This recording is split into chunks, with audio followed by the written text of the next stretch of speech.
기쁨 있는 교회 설립 5주년을 기념하는 6월 첫 번째 주일에 사랑으로 우리를 돌보시고 기다리시는 주님의 사랑과 은총이 여러분과 함께 하시기를 기원합니다.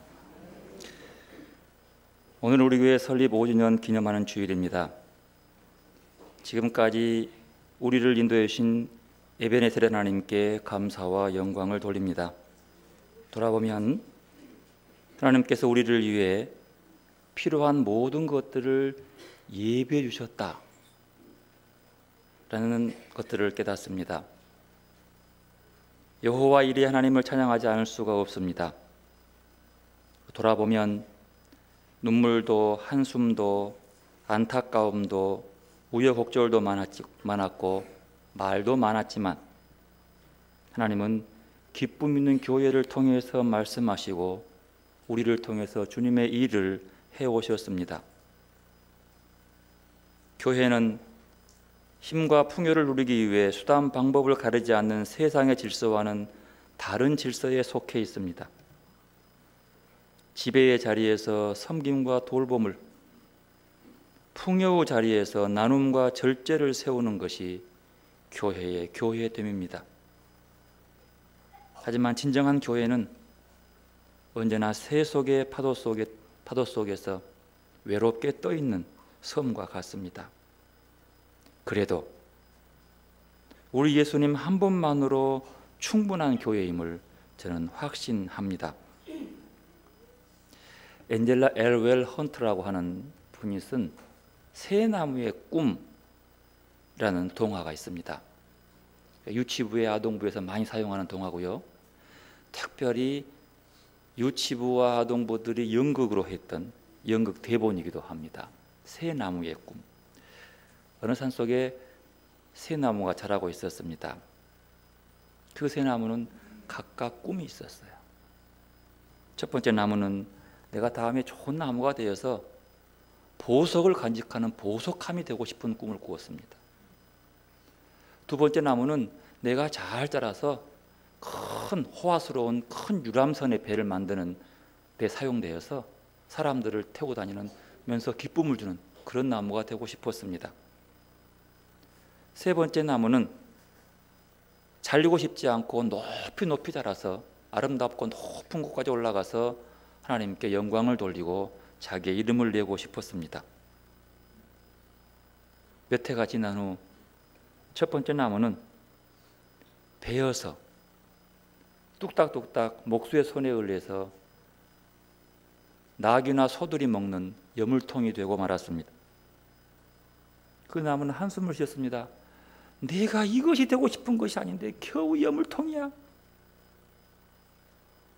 두 번째 나무는 베어가더니 그만 자그마한 호수에서 고기를 잡는 조그마한 배 만드는 데 사용되고 말았습니다. 한숨을 쉬고 눈물을 흘렸습니다. 나는 호화로운 큰 배가 되고 싶은데 이런 겨우 고기잡이 배다니.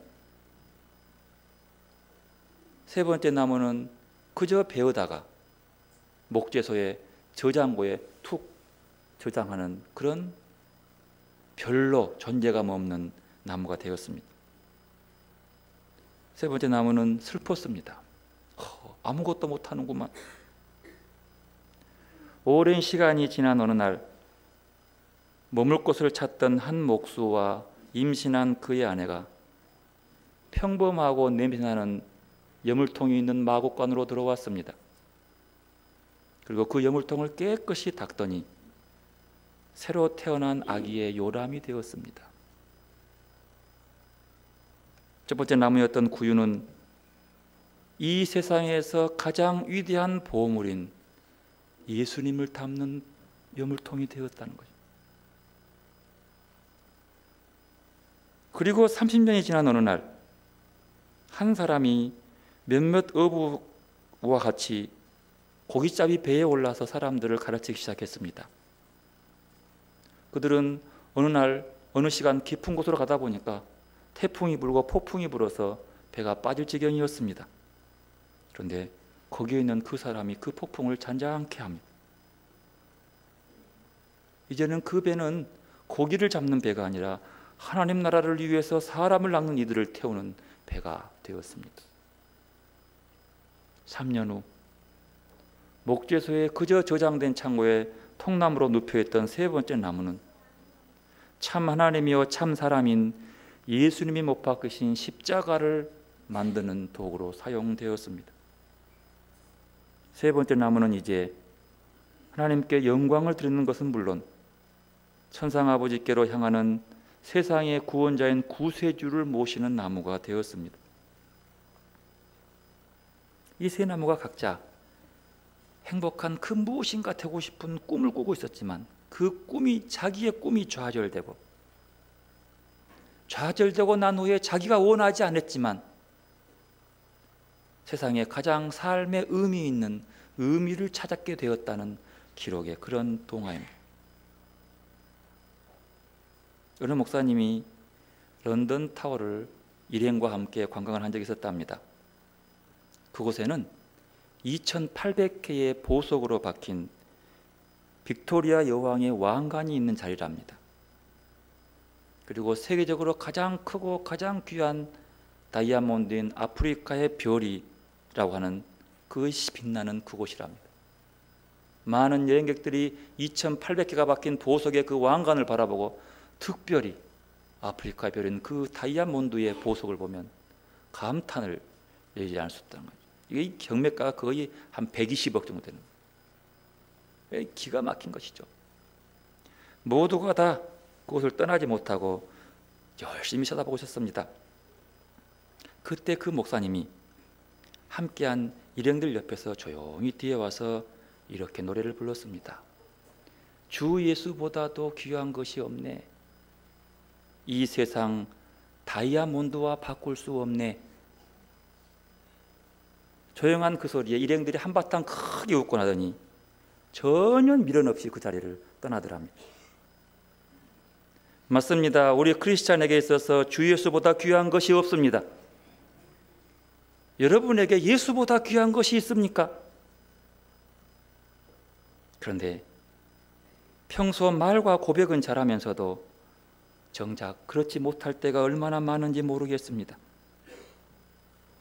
주 예수를 믿는 믿음으로 사는 것이 평안이자 행복이자 구원인데 오늘 상당수의 그리스도인들은 또 다른 무엇인가를 소원하고 있습니다. 여전히 소유나 지위에 자기 자랑과 긍지를 찾으려는 그리스도인들이 많습니다. 그들에게는 전혀 예수님 한 분만으로 충분하지 않아 보입니다.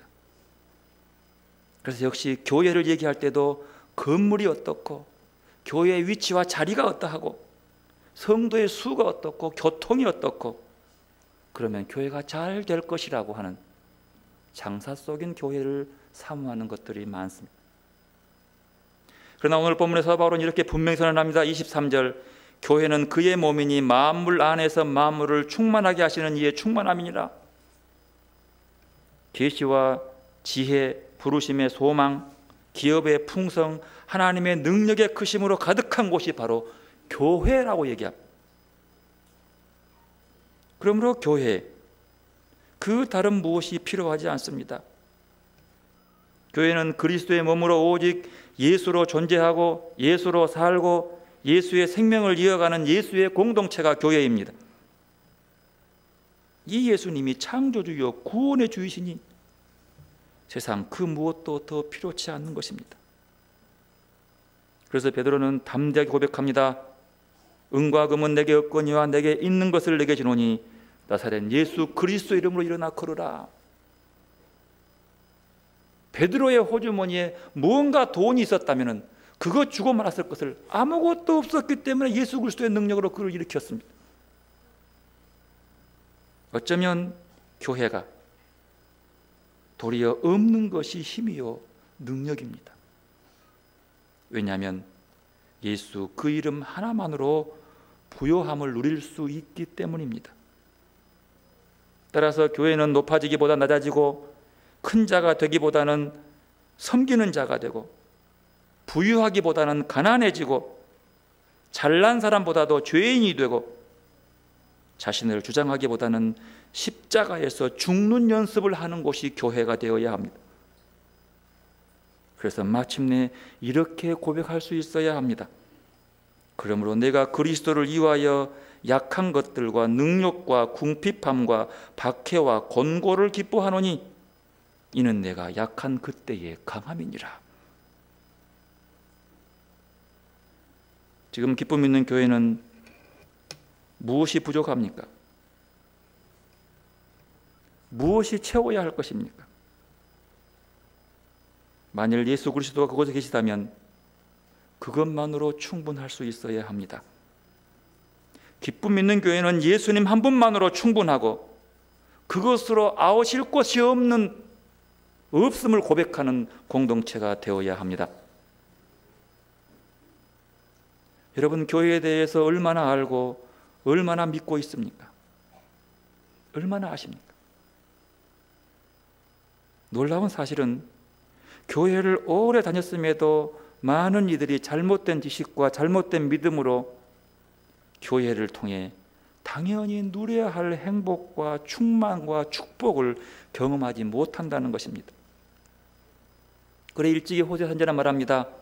내 백성이 지식이 없음으로 망하는도다. 어떻습니까?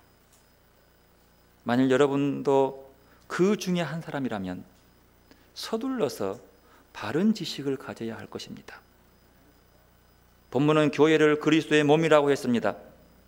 즉 교회는 이 땅에서 그리스도를 알고 그리스도를 만나고 그리스도를 경험하고 그리스도의 뜻을 이루어가는 공동체라는 말입니다.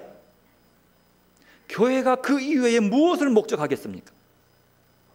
교회에 들어오면 그리스도를 알고 그리스도를 만나고 그리스도를 경험하고 그리스도의 뜻을 이루어가는 공동체가 교회, 그 이상의 것들을 추구할 수는 없습니다. 그럼에도 교회에서 이 그리스도의 충만을 누리지 못한다면 무엇이 문제겠습니까? 교회에 와서 그리스도의 충만으로 그리스도의 풍부함으로 누리지 못한다면 첫째로 내 자신에게 어떤 문제가 있는 것입니다. 두 번째로 그러지 못한다면 그 교회 공동체의 믿음의 방향과 목적이 비뚤어졌기 때문입니다. 둘 중에 하나입니다. 교회에 와서 그리스도를 만나고 그리스도를 기뻐하고 그분으로 만족하지 못한다면 내 자신의 문제이든지 아니면 그 교회가 추구하는 신앙의 방향과 목적이 비뚤어졌든지 둘 중에 하나입니다. 성경은 종종 그리스도인들을 그릇에 비유합니다. 따라서 주께서 부어주시는 충만을 경험하기 위해서는 우리의 영적 그릇을 잘 준비해야 합니다. 어떤 것을 준비해야 합니까? 큰 그릇을 준비해야 합니다. 조화 말이죠. 입을 크게 벌리고 큰 것들을. 그런데 여러분, 그 큰 그릇에 무엇을 채우려고 하십니까? 단순히 세상이 말하는 성공 지향적으로 큰 그릇이 아닙니다. 세상에 드러내오는 크고 화려한 것들을 자랑하기 위해서 큰 그릇이 들어가는 것이 아닙니다. 교회에서 큰 그릇을 준비한다고 하는 것은 그와 반대로 예수님의 넓은 마음, 십자가 사랑의 깊은 정신으로 사는 것, 그런 말입니다. 큰 그릇은 예수의 마음, 그 마음을 담는 큰 그릇, 십자가를 짊어져도 감당할 만한 그 그릇 말입니다.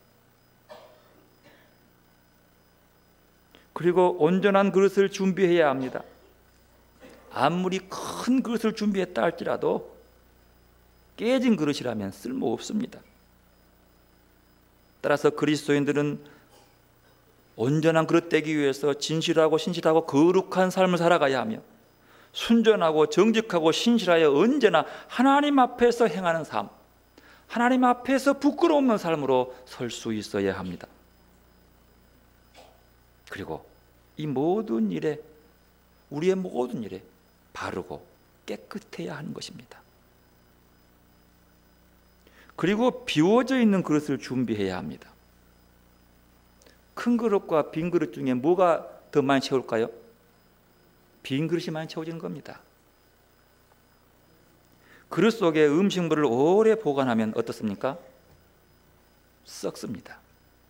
오래 보관하면 썩습니다. 마찬가지로 우리가 하나님의 충만함, 그리스도의 충만으로 채우기 위해서는 먼저 나를 비워야 합니다. 그리스도의 충만을 누리려고 하려면 비워야 합니다. 내게 있는 것을 나누어야 합니다. 특별히 나를 비울 때 하나님께서는 나를 새로운 은혜로, 날마다 새로운 것들로 채워주십니다. 그래서 그 은혜를 체험받기 위해서 우리는 늘 고백합니다. 나는 예수와 함께 십자가에 죽고 예수와 함께 삽니다. 산다고 사는 것이 아닙니다. 내가 죽어야지, 비워져야지 예수로 채워져 살아간다는 것입니다. 하나님은 날마다 우리에게 새로운 모습으로 다가와서 만나주십니다. 어제나 오늘이나 영원토록 하나님은 변함이 없지만 오늘 나는 어제 만난 분이 아니라 새롭게 만나는 하나님을 만나는 것이죠. 새로운 은혜를 주시는 분이요. 그러므로 우리는 날마다 나는 죽고 예수로 살아감으로 늘 새로움 가운데서 주님을 만나야 합니다. 이전 것은 언제나 비워야 합니다. 이전 것에 묶여 있으면 썩은 냄새가 나는. 하나님은 절대로 과거에 머물러 있지 않습니다. 지금 나를 새롭게 만나시는 하나님의 그 축복을 통해, 은혜를 통해 날마다 새로운 은혜를 맛보시는 여러분들이 되시기를 바랍니다.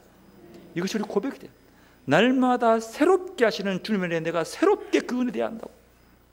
옛날 경험으로 지금을 살지 마십시오. 옛날 믿었던 믿음으로 지금을 때우려고 하지 마십시오.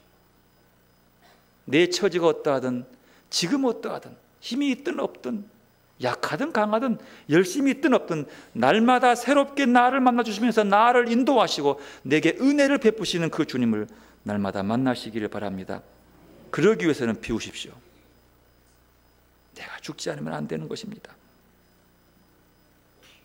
만물을 충만케 하시는 그리스도의 충만, 교회는 이 그리스도로 충만해야 합니다. 2010년에 서울에서 로잔 대회라고 하는 기독교 연합, 세계연합회 모임에 세계 복음주의 교회 지도자들이 한 250명 정도가 서울에 모였답니다. 그 당시에 대부분의 250명 가까운 대부분의 지도자들이 한국 교회를 향해서 이렇게 조언했다고 합니다. 교회는 아름다워져야지 숫자와 이윤을 추구하는 단체가 아닙니다. 거창한 목표와 세련된 전략을 세우는 것이 교회가 아니라 삶과 행동, 따뜻한 마음을 통해 우리의 이웃이 예수님을 발견할 수 있도록 자신을 비우고 나누어야 합니다. 한국교회를 향해 이렇게 충고했다고 합니다. 여러분 어떻게 들리십니까? 기쁨 있는 교회를 바라보고 이웃들이 예수님을 발견할 수 있겠습니까? 기쁨 있는 교회를 통해서 우리 성도들을 통해서 이웃이 예수님을 발견하고 그 안에 살 수 있겠습니까? 어찌해야 합니까? 우리 가운데, 우리 속에 예수로 충만하지 않으면 이웃이 예수를 볼 수 없습니다. 내가 아무리 선한 일을, 착한 일을 해도 예수가 안 보이는 거예요. 나밖에 안 보이는 거예요. 내 안에 예수로 충만하고 그리스도로 충만하고 그리스도의 삶으로 살아가야지만이 예수님이 보일 것 아니겠습니까?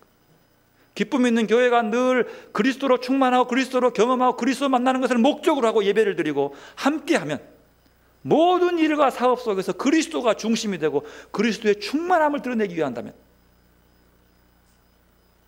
그것을 통해서 이웃이 예수를 발견할 것 아닙니까?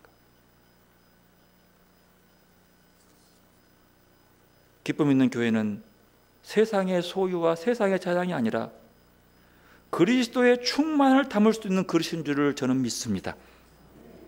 그것을 사모할 줄로 믿습니다. 성도 여러분, 오늘 그 그리스도의 충만을 누릴 수 있기를 바랍니다. 만약 우리가 그렇지 않는다면 무엇보다 자신을 큰 그릇으로, 온전한 그릇으로, 그리고 비우고 나누는 그릇으로 만들어가야 하겠습니다. 그럴 때 주님이 약속하신 풍성하고 충만한 은혜도 누리게 될 것입니다. 앞에 꺼낸 새 나무의 꿈이라는 그 동화에 보듯이 어쩌면 많은 사람들이 자신도 보석함이 되고 싶고 화려한 큰 배가 되고 싶고 웅장한 나무가 되고 싶어야 되어야지만이 행복할 거라고 생각합니다. 그러나 그것은 오해입니다. 세상은 재물과 성취와 성공으로 편리할 수는 있어도 결코 그것으로 풍성함과 행복한 삶을 살 수 있는 것은 아닙니다. 풍성함과 충만함은 외적인 무엇이 아니라 그 내면 깊은 곳에서 흘러나와야 하기 때문입니다. 오늘 본문을 자세히 살펴보면요, 풍성한 삶에 대해서 얘기하고 있습니다. 오늘 본문에 자주 나오는 단어 중에 하나가 풍성입니다. 몇 번 나온 줄 아십니까? 세지 마십시오. 6번 나옵니다. 풍성이 6번 나옵니다. 충만이란 말이 5번 나옵니다. 충만과 풍성은 비슷한 것처럼 보이지만 어쨌든 이런 말이 11번 함께 나옵니다. 바울은 우리가 이런 풍성한 삶을 살기 위해선 무엇보다도 지식을 가져야 한다고 말합니다. 그래 7절에 말하면 이렇게 말합니다. 오늘 보면 17절은 우리 주 예수 그리스도의 하나님 영광의 아버지께서 지혜와 계시의 영을 너희에게 주사 하나님을 어떻게 하시고? 알게 하시고. 내가 아는 것이 아니라 하나님을 알게 하시고라는 표현이 있습니다. 바른 지식이 있어야 비로소 그 인생 가치를 깨닫고 풍성하게 되는 겁니다. 특별히 오늘 본문은 4가지에 대한 지식을 가져야 한다고 얘기합니다. 첫 번째가 뭡니까? 17절 하나님을 아는 지식이요. 여러분, 하나님을 아는 분량에 따라 내 신앙의 수준이 달라집니다. 하나님을 깊이 알 만큼 내 믿음이 달라지는 거예요. 신앙이 익어갈수록 예수 그리스도를 더 깊이 알아갑니다. 십자가를 알아갑니다. 두 번째는 뭐라 합니까? 18절 앞에 보면 나를 아는 지식입니다. 내가 누구냐는 거예요. 여러분, 하나님 앞에서 나를 모르는 사람들이 참 많이 있어요. 그래 지가 하나님이 되려고 해. 하나님을 안다고 나를 안다고 하는 것은 하나님께서 나를 구원하신 목적을 아는 것이고 하나님께서 나를 부르시는 부르심의 소명이 무엇인 줄 알아가는 것이고 영생과 풍성과 나의 사명이 무엇인 줄 알고 거기에 순종하는 것이에요. 세 번째로 종말을 아는 것입니다. 종말을 아는 사람은요, 오늘이 아무리 고통스럽고 힘들더라도 흔들리지 않습니다. 그날의 영광을 바라보며 늘 근신하고 깨어 있습니다. 근신하고 깨어 있습니다. 이 땅을 만족으로 하지 않습니다.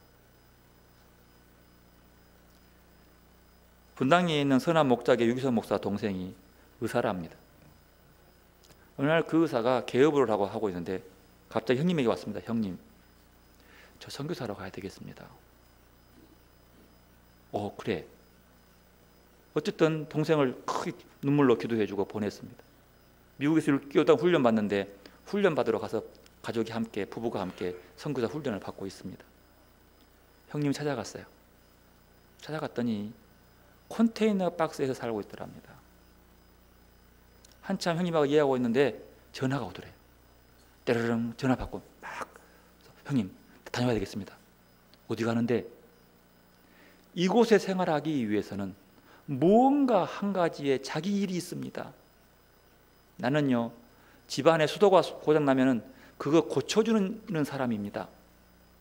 옆집에서 그 문제 생겼다니요 기다리십시오 라고 고치러 가더라고요. 서울에서 개업하는 잘 나가는 의사입니다. 그걸 모두 때려치우기란 쉽지 않는 것이죠. 하지만 그 속에 주님께서 말씀하시는 것들로 채워져서 알게 하시니까 깨닫고 순종하는 거예요. 알고 따라가는 거예요. 그리고 19절 이하에 보면 능력을 아는 지식입니다. 여러분, 하나님 믿는 믿음 자녀에게는 놀라운 능력을 주십니다. 그 능력이 뭡니까? 예수 그리스도의 십자가의 능력입니다. 그리고 부활의 능력입니다. 그리고 예수님의 다스림에 순종하는 능력입니다. 그 능력이 주어지는 거죠. 여러분, 그런데 참으로 놀라운 사실 하나가 있습니다. 이 네 가지가 항상 머무르는 곳이 있습니다. 하나님을 아는 지식, 소망의 부르심의 소망, 기업의 영광, 베푸신 능력, 언제나 풍성하여 우리의 존재의 가치를 새롭게 하고 온 세상을 충만케 하는 공동체가 있으니 그것이 바로 교회입니다. 이 네 가지가 함께 있는 것이 교회예요. 다르게 말하면 이 네 가지를 함께 추구해야 하고 해야 한다는 사실입니다. 그래서 23절에 그렇게 말합니다. 함께 있습니다. 23절 있습니다. 교회는 그의 몸이니 만물을 안에서 만물을 충만케 하시는 이의 충만이니라. 그렇습니다. 만물을 충만케 하는 지식과 지혜와 사랑이 가득한 것이 교회입니다. 그야말로 교회 안에 다 들어있는 거죠. 영국의 신경제재단이라고 하는 것이 세계 각국의 행복지수를 조사했다고 합니다. 조사해 보니까 행복할 곳이 미국이나 영국이나 덴마크인 줄 알았더니 오히려 행복 수치가 높은 곳이 코스타리카, 베트남, 캄보디아 이러더란 곳이에요. 그 결과를 통해서 보면 물질적인 풍요가 결코 행복은 아니라고 하는 것입니다. 그렇다면 행복은 어디서 오는 것일까요? 행복은 이렇게 옵니다. 평안, 성숙함과 사명감에서 옵니다. 사람은 육신의 평안보다도요 마음의 평안할 때 행복합니다. 그러죠? 마음이 편해야 돼요. 외적인 성장보다는 내적으로 성숙해야 평안합니다. 멀때만 뻘쭉 커서 뭐 하겠습니까?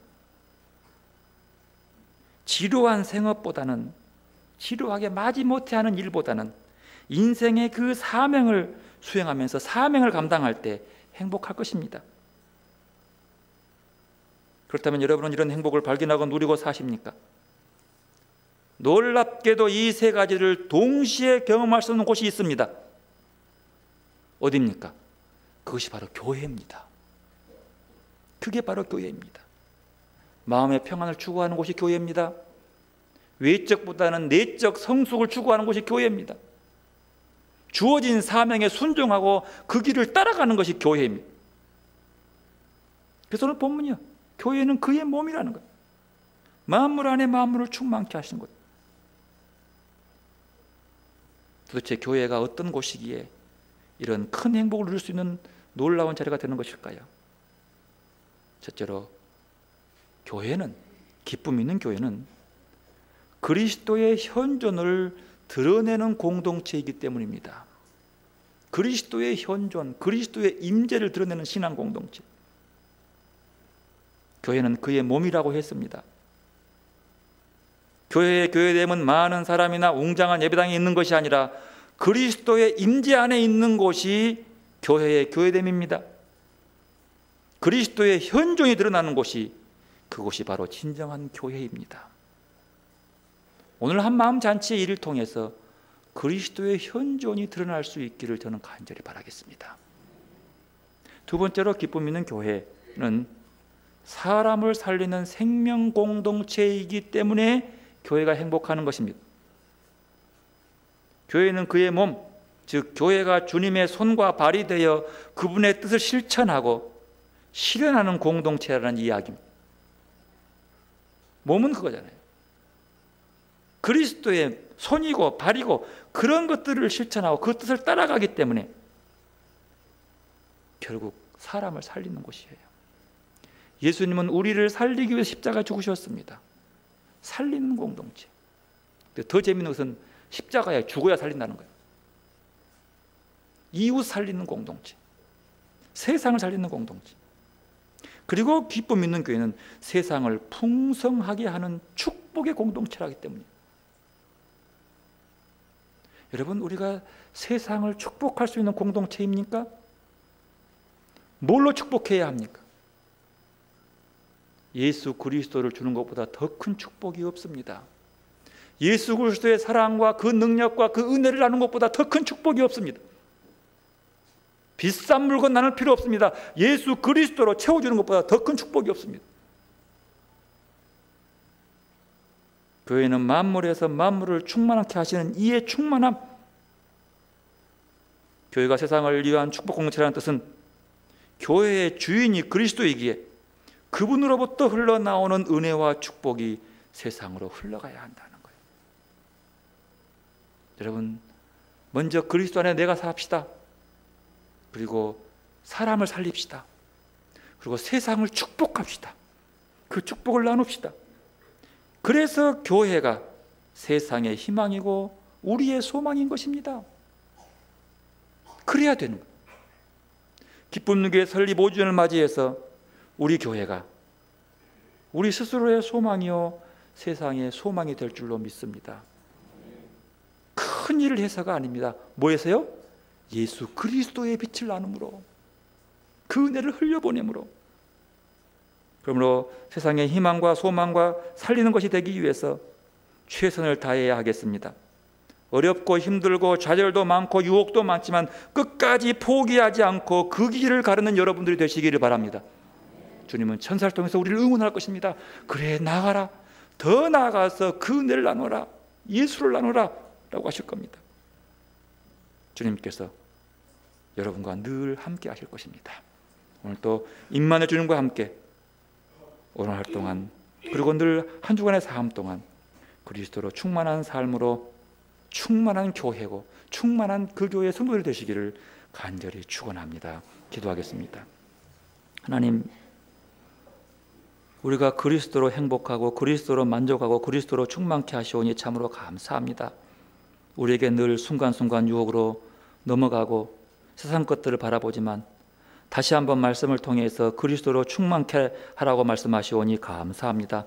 기쁨 있는 교회가 예수 그리스도로 충만한 교회가 넘치게 하시고 누구라도 우리에게 들어와서 그리스도를 알고 그리스도를 경험하고 그리스도의 뜻을 실천할 수 있는 교회가 될 수 있도록 축복하여 주시옵소서.